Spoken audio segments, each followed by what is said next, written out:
It's my pleasure to introduce today's Jones Seminar speaker. Today we have Dr. David Cohen. He pioneered the field, the study of biomagnetism, which is the study of magnetic fields produced by the body. He's made many of the first achievements in this field. In 1969, Dr. Cohen built an elaborate shielded room at MIT. But needed a more sensitive detector to measure these magnetic fields. James Zimmerman had just developed an extremely sensitive detector called the SQUID, or superconducting quantum interference device. Dr. Cohen and Zimmerman set up this detector in the new room to look at the heart's magnetic fields from the heart, or the magnetocardiogram. And for the first time, the signals were clear, and the resulting report, often called the Magna Carta of biomagnetism, ushered in a new era in the field of biomagnetism.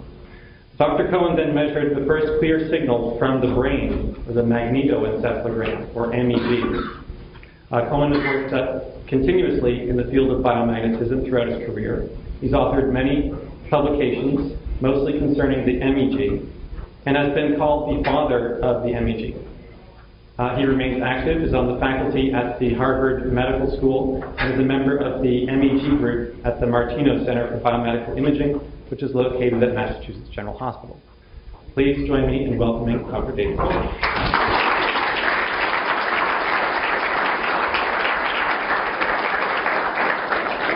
Thanks, Saul.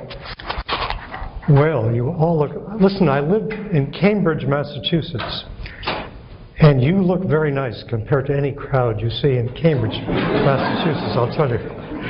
I'm in a pretty respectable place, I think. Well, I'm glad to be here, and I'm honored to be a Jones lecturer. Let me first give the definition of biomagnetism.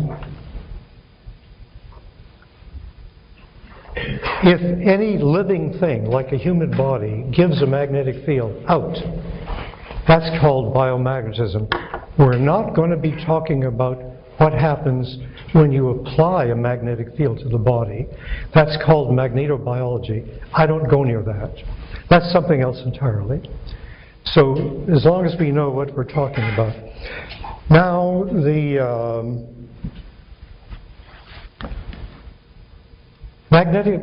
human body produces a magnetic field in two ways.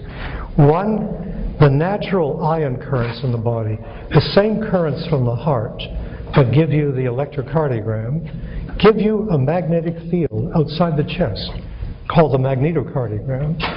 The same electric currents, ion currents in the brain that give you the EEG, electroencephalogram, give you a magnetic field outside the brain called the magnetoencephalogram.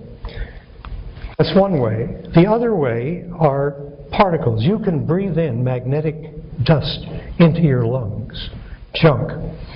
And you can magnetize that junk, and that'll give you a magnetic field. So those are the two main ways. Let's see a little more about that. Okay, now about currents.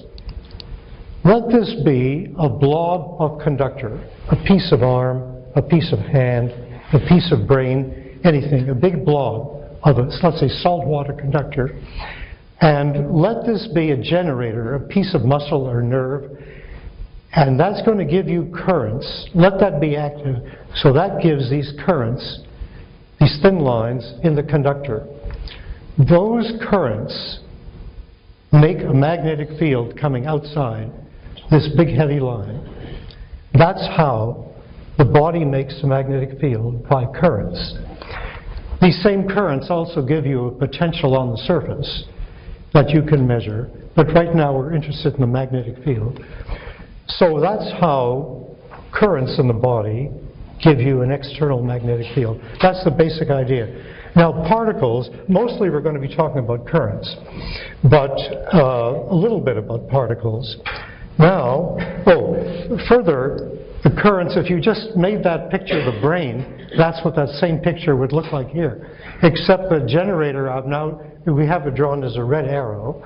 That's generating, these are the currents, never mind the letters. And these currents make a magnetic field, this big blue arrow. That's being measured by some sort of coil. And that also gives potential on the head called the EEG. Now let's go to particles.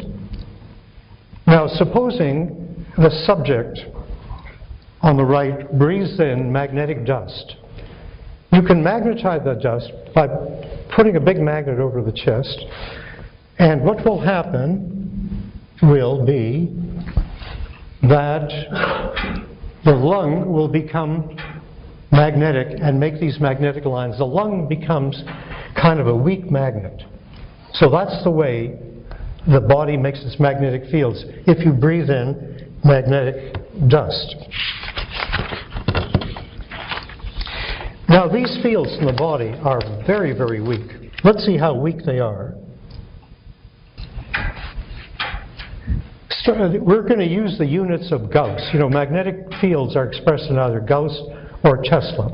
I prefer right now to use the units of Gauss. Here's the Earth's field, 10 to the 0 Gauss.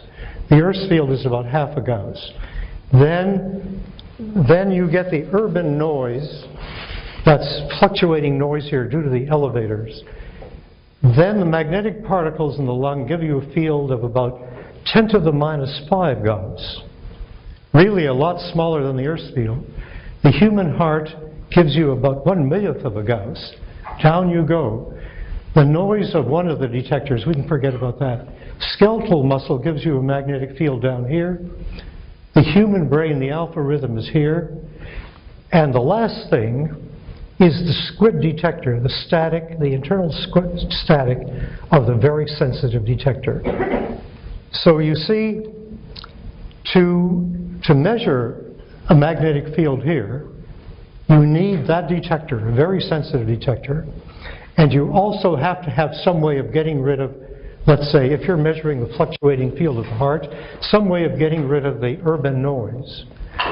You've got to get rid of external fields. We're measuring very small fields. So again, the detector is, pardon this crummy slide, this is a superconducting gadget here. This thing is about 1 inch or 2 inches across. That's a superconducting wire going to this gadget. That goes out to some electronics. This is liquid helium. This is a liquid helium doer, and that's the vacuum space here.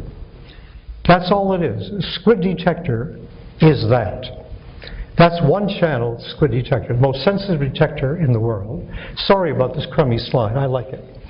And we'll go to, now here's my old shielded room at MIT.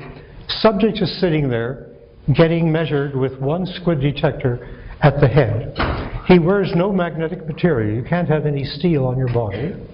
And he's getting his brain measured and by one channel.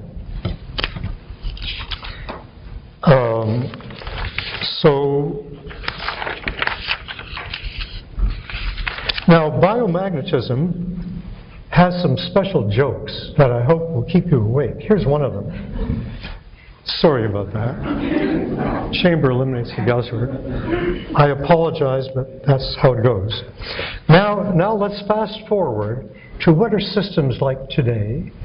Okay, that was a long time ago. That was in 1970, 71, something like that. One channel. Now, here we have a state-of-the-art system costing $3 million. Here is the doer in here, liquid helium doer.